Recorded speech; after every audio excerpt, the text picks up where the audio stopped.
In my class, sometimes I tell students we're going to take a 40,000-foot view of the child in Scripture. We know that the child is throughout Scripture, some 1,400 references. And so as we take a 40,000-foot view, it's like you're in an airplane. You don't see very much detail, but you see the scope. And what I try to do is introduce my students to the scope and the breadth of the child in Scripture. So we look at various issues, and then we zero in on some particular passages of Scripture. So for example, we understand that the child is like all the rest of humankind, made in the image of God. And this is a starting point for any development work that's done. It's a starting point for any ministry that's done, because children are precious in God's sight, not because of what they've done or who they will be or any fame or accomplishment, but because of who they are, because of their essence. And we can see this theme repeated throughout Scripture. In the Old Testament, we see, for example, that children participated in the rituals of the faith.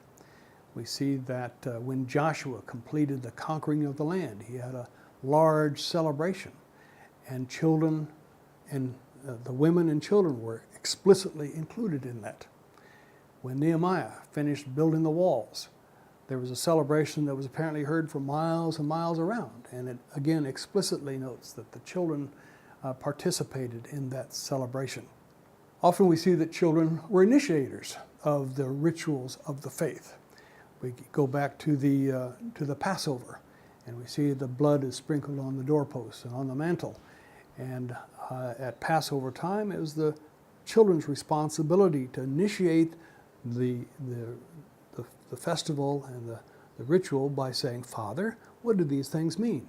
And the father then had the opportunity and the responsibility to teach the children about the Passover and about these teachings. The same is true with Joshua and the stones that were placed in the Jordan River as they crossed over. As they looked back on these incidents in the history of their faith, it was the children's responsibility to say, "Father, what do these stones mean?" And again, the fathers then have the opportunity and the obligation to teach, what do these stones mean? What are we remembering?